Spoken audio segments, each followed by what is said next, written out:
Hello and welcome. Thanks for staying tuned to Beyond World is One. I'm Kripa and we bring you the top stories from around the world. But first, the headlines. We don't see any reason why we should talk with Americans, because we were talking with them when they decided to attack us, and that was for the second time. Iran's Foreign Minister Abbas Araghchi says that his country has not sought a truce nor talks with the United States, and he called such claims delusional.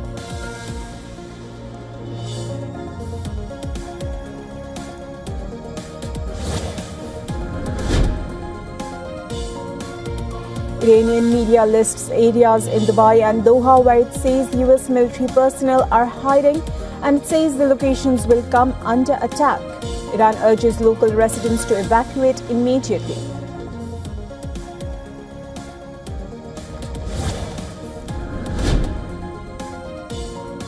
The Israeli Air Force says it has struck 200 targets in central and western Iran over the past day. Israel says it is targeting Iranian ballistic missile arrays and defense systems.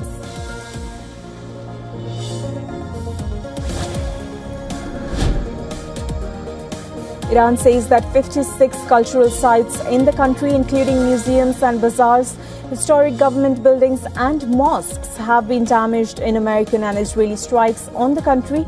Among the sites damaged are the Golistan Palace in Tehran and the Shah Abbas Mosque in Isfahan.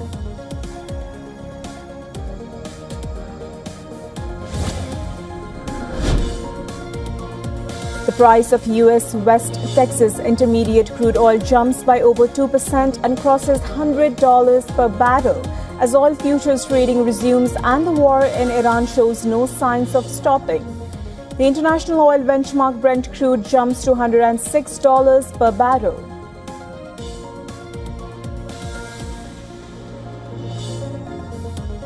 Two people in the Canterbury area of Kent have died, and it seems to be connected to a social event involving university students. Now, according to the UK Health Security Agency, staff and students at the University of Kent are being contacted, and some have been given antibiotics. We believe that 11 people aged 18 to 21 are also in hospital and they are seriously ill. Trish Manns, the UK Health Security Agency Regional Deputy Director for the South East, said, "We understand that many people at the university and in the wider community will be affected by this sad news, and we would like to offer our condolences to the friends and family involved. Students and staff will understandably be feeling worried about the risk of further cases. However, we would like to reassure them that close contacts of cases have been given antibiotics as a precautionary measure." Now, babies, children, young adults, and particularly university students are at higher risk of meningitis, and 31 died from what's called invasive meningococcal disease in 2024 to 2025. People are being reminded there is a vaccine, but also to look out for the symptoms, which include a high fever, being sick, and a severe and worsening headache. But this is clearly a very worrying situation for those at the University of Kent. 300 TSA agents have quit their jobs as the Homeland Security shutdown stretches into its fourth week. Transportation Secretary Sean Duffy said the number of TSA agent call-outs have doubled from what they were before the shutdown. He said that agents have already missed a partial payment and a full payment, saying the employees are those who, quote, don't make a lot of money. Funding for DHS lapsed in mid-February during a political standoff between Republicans and Democrats over federal immigration enforcement. We're on the way to Tel Aviv, and people are stopping to take cover. Yeah, people are just pulling over because we've just had a warning of possible incoming missiles. We're going to get out. It's the side of a motorway, and people scramble down an embankment, a woman cradling a baby, trying to find some sort of shelter. It's a race against time. Then the sirens start, signalling the missile is close. From the ditch, people scan the skies, looking for signs that Israel's defense system has kicked in.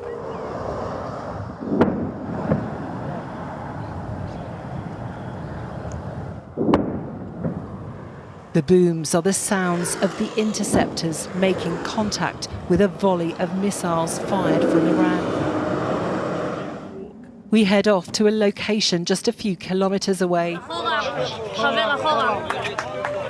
It's quite chaotic as people try to work out what's happened and make the area safe. So we've just come to where we've heard that part of the missile has hit. We're not sure whether there's been a direct hit or whether this is falling debris from the interception of a missile being fired from Iran. Several parked cars have been set on fire. It's thought by part of a cluster munition. Miraculously, at this location, nobody was hurt. We heard the boom and we ran outside and we saw the fire. I don't know, just like an earthquake. I don't know, it was very frightening. But more than 2 weeks into this war, there's no sign this pattern of life is coming to an end. The last 16 days with the war with Iran, so we're getting used to it. Are you surprised that Iran still has the capability to hit even after all this time? I don't want to get inside this, okay? You have the military and you have to ask them, okay? Hundreds of missiles and drones have been fired at Israel over the past 2 weeks. Although most are intercepted, this block of apartments took a direct hit. Leah lives on the ground floor and was in the shelter with her children and grandchildren when it happened. After a few minutes, we heard a very, very loud bang, and like we felt it was going through our body, like something very, very scary. And my husband said it's in this house. Her neighbours Gideon and Zila believe Iran was trying to hit Tel Aviv's Ben Gurion airport just a few kilometres away.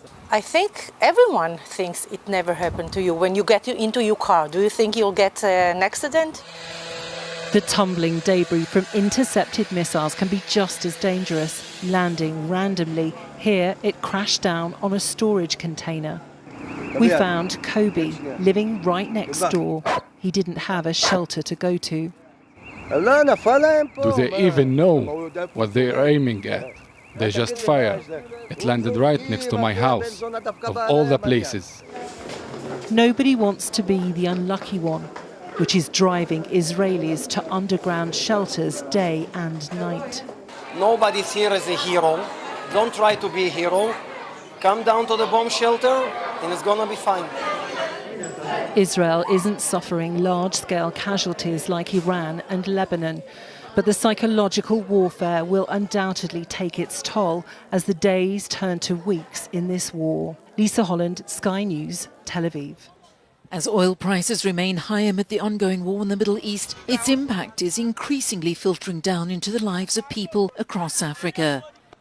A top regional energy regulator says that if fuel shortages and the current price persists, it could knock 3 percentage points off economic growth across the continent. In Nigeria, despite the fact that it produces oil, petrol prices have surged in recent days. This would have cost me 200 naira. Now it's 600 naira. I do not understand the point of the war. We're not involved in the war, yet we are the ones who are suffering from its effects. I mean, look at the distance. It's the people in Iran and the United States who are fighting a war, yet we are suffering the consequences. I don't understand why this is happening. The rising oil price has a knock-on effect, triggering widespread economic consequences, including higher inflation. It impacts everything from freight and produce transport costs, the operation of factories and businesses, right down to the cost of food, increasing pressure on the disposable income of households.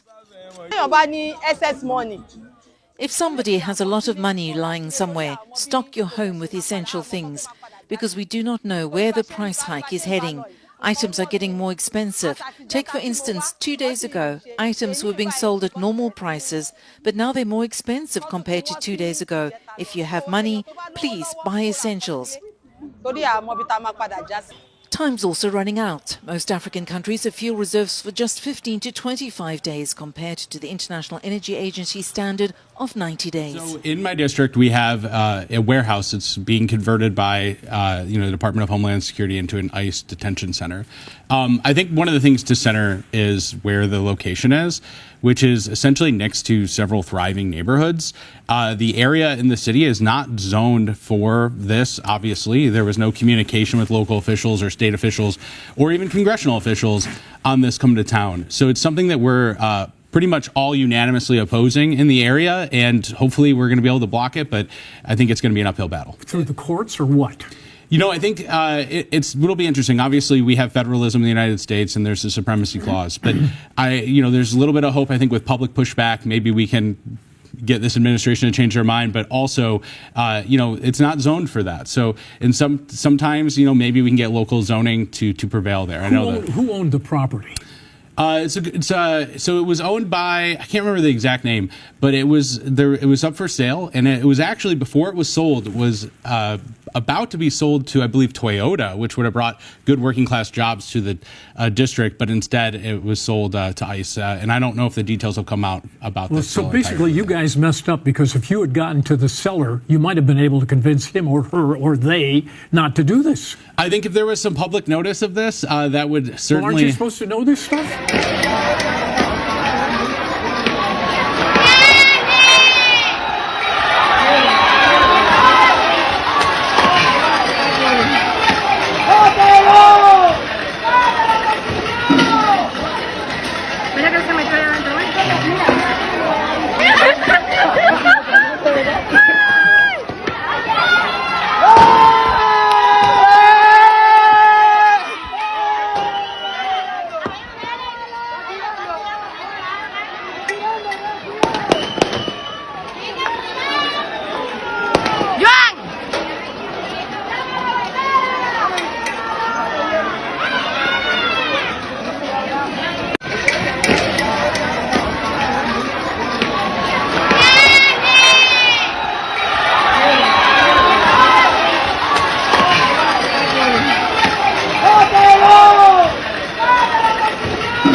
Former commander from the Islamic Revolutionary Guard Corps has issued a strong warning to the United States and Israel.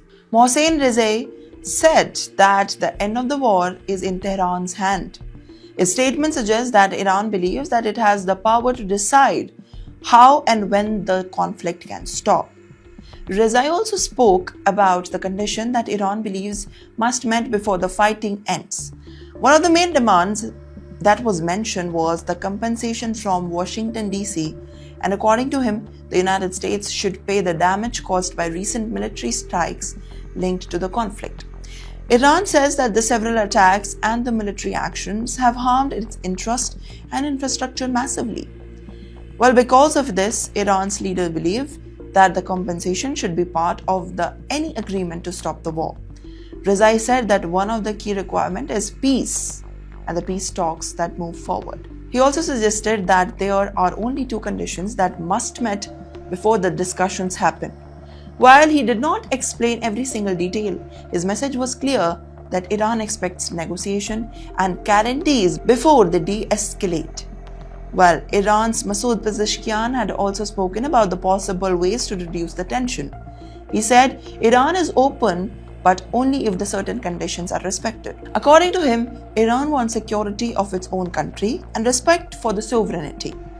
These statements show that Iran's trying to send a strong message to its rivals. Iran won't back up. Leaders in Tehran want to show that they believe that they still have control over the conflict that is developing. The situation remains tense across the region. Military threats, drones attacks, and political statements from the people outside and inside the country. But the global pressure has definitely increased. And now many countries are now watching closely to see whether the negotiations will bring in some peace or the tensions will continue to grow. Well, for now, Iran's message is peace that will only come at the cost of negotiation. Leaders in Tehran believe that without any addressing of the damage and security concerns that they have raised, the conflict may continue instead of moving towards a peaceful solution. AI-generated fake war videos are flooding the social media platform X despite a new policy meant to curb wartime disinformation.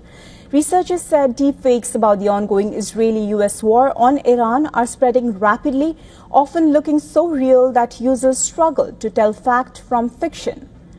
AI-created videos circulating on X show scenes such as American soldiers captured by Iran, an Israeli city in ruins, and American embassies on fire. These visuals have emerged as the war in West Asia continues, triggering a wave of AI-generated content linked to the war. Last week, X announced that users who post AI-generated war videos without clear disclosure could be suspended from its revenue-sharing program for 90 days. The policy was introduced and announced by Nikita Beer, who said repeat violations would lead to permanent suspension. The move marks a shift for the platform since Elon Musk bought the site in 2022 after years of criticism that it had become a hub for disinformation. The policy also received praise from Sarah Rogers, a senior U.S. State Department official, who said it could support the platform's community notes system used to flag misleading content. But disinformation researchers say AI fakes continue to flood the platform. Joe Bodner, a researcher at the Institute for Strategic Dialogue, said that accounts he monitors are still filled with AI-generated war content despite the crackdown. Fact-checkers around the world have identified fake videos showing captured U.S. troops, destroyed naval fleets, and even the Burj Khalifa burning. Many of these posts come from premium accounts that can earn money based on engagement. Researchers also warn that even if monetization rules are enforced, many users who share AI content are not part of the platform's revenue program. Well, Israel and US's war on Iran has sparked global concerns centered around the Strait of Hormuz, which is a 33-kilometer wide waterway and a critical artery of global oil trade. Iran has choked Hormuz to pressurize the US and its allies in the region and beyond. Now, United States wants global powers to step in. President Donald Trump said in his Truth Social post, and I quote, "Countries of the world that receive oil through Hormuz Strait must take care of that passage." The statement is in stark contrast to US President's earlier statement, and just a day earlier, Donald Trump said US will start escorting oil vessels through the Hormuz Strait.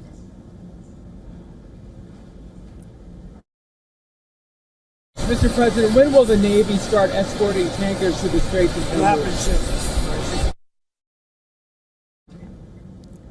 Donald Trump has time and again said that he did not know Iran had so many naval vessels, followed by claims that US forces has decimated Iran's navy.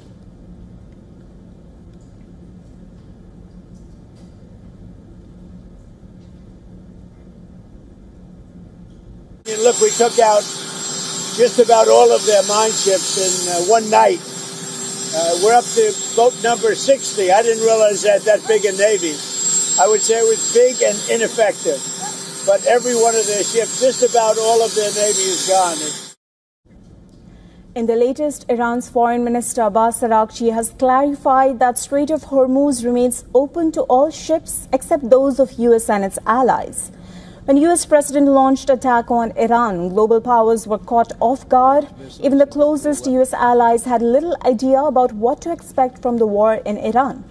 From the mission's objective to claims of victory, Donald Trump's statements on war leave more questions unanswered. With Iran carrying out retaliatory strikes in the Persian Gulf, can other countries risk sending their navies without being part of the ongoing conflict? Or could a global naval coalition force Iran to step back from Hormuz and push it towards a peace deal with the United States?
You have said that the U.S. military has essentially aerial superiority, naval superiority over Iran, yet we're not escorting ships through the Strait of Hormuz. Why? How did you not plan for this? We planned for it. We recognize it because ultimately we want to do it sequentially in a way that makes the most sense for what we want to achieve and ensure that we're sending the right signals to the world when we do so. So when Chris Wright speaks or we speak, it's based on a full assessment of what we're up against, what we want to say to the world, how that we want them to see and understand the conflict. It's like this whole idea of the war widening. That's what the press wants to make it look like it's widening and chaos is ensuing. No, we're actually closing in on grabbing hold of and controlling what objectives we want to achieve and how we want to achieve them. It's called shaping operations and setting the conditions. But when you shape the environment, you don't always tell.